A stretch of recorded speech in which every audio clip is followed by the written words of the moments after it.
Hi dears, എല്ലാവർക്കും സുഖമാണല്ലോ. എല്ലാവർക്കും ദാസേട്ടൻ കിച്ചണിലേക്ക് സ്വാഗതം. ഇന്നത്തെ എൻ്റെ റെസിപ്പി ഒരു മോര് കാച്ചിയതാണ്. വീഡിയോ ഇഷ്ടപ്പെട്ട് കഴിഞ്ഞാൽ ഒന്ന് ലൈക്ക് ചെയ്യുക. പിന്നെ ആദ്യമായിട്ട് കാണുന്ന കൂട്ടുകാരുണ്ടെങ്കിൽ ഒന്ന് സബ്സ്ക്രൈബ് ചെയ്യണേ. കൂടെ തന്നെ ബെല്ലൈക്കൺ അമർത്തി ആ ഓൾ എന്ന ഓപ്ഷൻ കൂടി ഒന്ന് കൊടുക്കാൻ മറക്കല്ലേ. അതിനായിട്ട് ഞാനിവിടെ ഒരു 250 ml തൈരാണ് എടുത്തിരിക്കുന്നത്. ഇനി നമുക്കിതൊന്ന് ഒരു മിക്സിയുടെ ജാറിലിട്ടിട്ട് ഒന്ന് പൾസ് ചെയ്തെടുക്കണം. അതായത് നമ്മൾ ജ്യൂസറാണ്, അതിലിട്ടിട്ട് ഒന്ന് പൾസ് ചെയ്തെടുക്കാം. ഇപ്പോൾ ഇതുപോലെ കിട്ടിയിട്ടുണ്ട്. ഇനി അതിലേക്ക് ഒരു 50 ml കൂടി ഞാനിപ്പോൾ ചേർത്ത് കൊടുക്കുന്നുണ്ട്. അതിൻ്റെ കൂടെ ഒരു 2 സ്പൂൺ വെള്ളം കൂടി ചേർത്തിട്ട് അതുകൂടി ഒന്ന് നമ്മൾ അതേപടി പൾസ് ചെയ്തെടുക്കാം. ഇനി നമ്മൾക്കൊരു പാത്രം ഞാൻ അടുപ്പത്ത് വെച്ചിട്ടുണ്ട്. അതിലേക്ക് 1 സ്പൂണ് വെളിച്ചെണ്ണയാണ് ഒഴിച്ചു കൊടുത്തിരിക്കുന്നത്. എണ്ണ വളരെ കുറച്ചേ ഇതിന് ചേർക്കാവൂ. എണ്ണ ഒന്ന് ചൂടാവുന്ന സമയത്ത് ഒരു 8ഓളം ചുവന്നുള്ളി പൊടിയായി അരിഞ്ഞത് ഇതുപോലെ ഇട്ട് കൊടുക്കാം. അതൊന്ന് നന്നായിട്ടൊന്ന് നമുക്കൊന്ന് മൂപ്പിച്ചെടുക്കണം. അതായത് കറുത്ത് പോകാതെ തന്നെ നമുക്കത് മൂപ്പിച്ചെടുക്കാം. ഇനി അതിൻ്റെ കൂടെ നമ്മൾ ചെയ്യുന്നത് ഒരു കഷ്ണം പൊടിയായി അരിഞ്ഞ ഇഞ്ചിയാണ് ചേർത്ത് കൊടുക്കുന്നത്. അതായത് നമ്മൾ മോര് കാച്ചിയതായാലും പച്ചമുളകായാലും ഇഞ്ചി നല്ലതാണ്. പിന്നെ ഒരു 6 പച്ചമുളക് പൊടിയായി അരിഞ്ഞതും കൂടി ചേർത്ത് കൊടുക്കാം.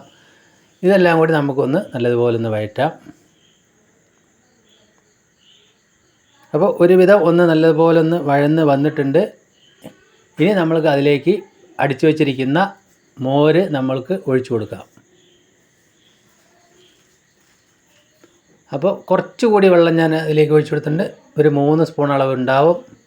ഇനി അതിലേക്ക് ഒരു 1/4 സ്പൂണ് മഞ്ഞൾപ്പൊടി കൂടി ചേർത്ത് കൊടുത്തിട്ടുണ്ട്.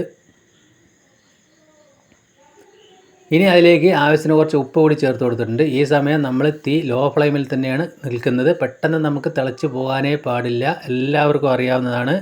മോര് കാച്ചാത്തവരാരും ഉണ്ടാവില്ല. ഇതേ രീതിക്കൊന്ന് ട്രൈ ചെയ്ത് നോക്കുക. ഇനി അതിലേക്ക് 2 സ്പൂൺ അളവിൽ തേങ്ങ അരച്ചതും കൂടി ഞാനിപ്പോൾ ചേർത്ത് കൊടുക്കുന്നുണ്ട്. അതുകൂടി ചേർത്ത് ഗ്ലാസ്സിൽ അല്പം കഴിയ ഒരു വെള്ളം, ഒരു 1/2 സ്പൂണ് അതും കൂടി ഇപ്പോൾ ചേർത്തിട്ടുണ്ട്. അപ്പോൾ ഒന്നുകൂടി നമ്മളിത് നല്ലപോലെ ഒന്ന് മിക്സ് ചെയ്ത് കൊടുക്കാം. ഇപ്പം ഞാൻ അതിൻ്റെ ടേസ്റ്റൊക്കെ ഒന്ന് നോക്കുന്നുണ്ട്.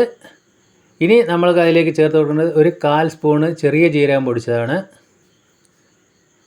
ഇനി അതിലേക്ക് ഒരു 1/4 സ്പൂണിൽ അധികം കുരുമുളക് പൊടിച്ചതും കൂടി ചേർത്ത് കൊടുക്കാം. ഇത്രയേ ഉള്ളൂ. നമ്മുടെ മോര് കാച്ചിയത് നല്ല അടിപൊളിയായിരിക്കും. ഈ മഴക്കാലത്ത് നമ്മൾക്ക് ചോറിൻ്റെ കൂടെ കഴിക്കാൻ നല്ലൊരു ടേസ്റ്റുള്ളൊരു സംഭവം തന്നെയാണ്. വയറിനൊക്കെ നല്ലൊരു സുഖമായിരിക്കും ഈ മോര് കാച്ചിയത്. അപ്പോൾ എന്തായാലും ഒന്ന് ട്രൈ ചെയ്ത് നോക്കുക. ഒരല്പം കൂടി ഉപ്പ് ഇപ്പം ഞാൻ ഇട്ട് കൊടുക്കുന്നുണ്ട്. അപ്പോൾ ഇനി നമ്മൾക്ക് അതിലേക്ക് വേണ്ടത് ഒരു കുറച്ച് മല്ലിയിലയാണ്. അതുകൂടി ഇപ്പം ഞാനിതാ ചേർത്ത് കൊടുക്കുന്നുണ്ട്. അപ്പോൾ മല്ലിയിലയെല്ലാം ഇട്ട് നമ്മൾ മോര് കാച്ചിയിട്ടില്ലെങ്കിൽ എന്തായാലും നിങ്ങൾ ഇതുപോലെ ഒന്ന് ട്രൈ ചെയ്ത് നോക്കണം. നല്ലൊരു ടേസ്റ്റ് ആയിരിക്കും. ഇത് നമുക്ക് തിളക്കേ വേണ്ട, നമുക്ക് എല്ലാവർക്കും അറിയാം. ഒരുവിധം തിള പൊട്ടിതാ വരുന്ന സമയത്ത് ഞാൻ അതിൻ്റെ ഫ്ലെയിം ഓഫ് ആക്കിയിട്ടുണ്ട്. ഇനി അതൊന്ന് മൂടി വയ്ക്കുക. ഇനി നമുക്ക് അതിലേക്ക് ഒരു വറവിട്ട് കൊടുക്കണം. അതിനായിട്ട് ഒരു പാത്രം അടുപ്പത്ത് വെച്ചിട്ട് അതിലേക്ക് 1 സ്പൂൺ അളവിൽ വെളിച്ചെണ്ണ മാത്രം ഒഴിച്ചു കൊടുക്കുക. എണ്ണ ചൂടായി വരുമ്പോൾ ഒരു കുറച്ച് ഉലുവ, ഒരല്പം മാത്രം, ഒരു 4 വറ്റൽമുളകും കൂടി അതിലേക്ക് ചേർത്ത് കൊടുക്കണം. അതിൻ്റെ കൂടെ കുറച്ച് കറിവേപ്പില കൂടി ചേർത്തിട്ട് നമ്മൾക്ക് അതിലേക്ക് ഈ വറവിട്ട് കൊടുക്കാം. അപ്പോൾ നമ്മുടെ അടിപൊളി മോര് കാച്ചിയത് ഈ മഴക്കാലത്ത് ഇവിടെ സെറ്റായിട്ട് വന്നിട്ടുണ്ട്.